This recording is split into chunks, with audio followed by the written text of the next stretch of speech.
அரசியல் மீட்டிங் நினைச்சுக்காதீங்க சார், கொஞ்சம் ஆர்வத்தில் பேசிடுறேன். இந்த வருஷம் மாண்புமிகு பறைன்னு சொல்லிட்டு ஒரு படம் வந்திருக்கு.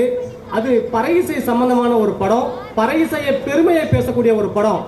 ஏன்னா நாங்கள் நடத்துகிற நாட்டுப்புற விழாக்கள் சம்பந்தமாக ஒரு படம் எடுத்திருக்கீங்க, அதனால 16வது படமாக உங்கள் படத்தை தேர்வு செஞ்சுருக்கோம் சார் அப்படின்னு சொல்லி எனக்கு ராஜேஷ் அப்படின்றவர் ஃபோன் பண்ணாரு.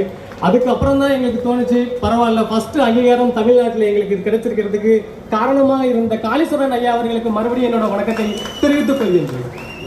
நேஷனல் அவார்டுக்கு சமமான இந்த வீதி விருது விழா எனக்கு கிடைச்சிருக்கிறது மிகவும் பெருமையாகவும் ரொம்ப கர்வமாகவும் கருதுகிறேன். நன்றி ஐயா, மறுபடியும் உங்களுக்கு. ஒருவேளை மாண்புமிகு பறையின் தலைப்பு வச்சனால இந்த பிரச்சனை வந்துச்சா, இல்லை அவங்களுக்கு பார்க்க நேரம் இல்லையா அப்படிங்கிறது வந்து எங்களுக்கு சத்தியமாக தெரியல. பட் நாங்கள் ஒவ்வொரு சில பெரிய இயக்குநர்களுக்கு கால் பண்ணி சொல்லியிருக்கோம், இந்த மாதிரி மாண்புமிகு பறையின் ஒரு படம் பண்ணியிருக்கோம் சார், இந்த படத்தை பாருங்க, உங்களோட கருத்துக்கள் மட்டும் சொல்லுங்க சார், அது மக்களுக்கு ஈஸியா இருக்கும், இந்த மாதிரி பறை இசை கலைஞர்களுக்கு ஒரு உந்துதலும் ஊக்கசக்தியாகவும் இருக்கும் சார்னு கேட்டோம். ஆனா அவங்க சரிப்பா ஓகே அப்படின்னு சொல்லிட்டு அடுத்த நாள் போனை வந்து சுவிட்ச் ஆஃப் பண்ணிட்டு வச்சுட்டாங்க.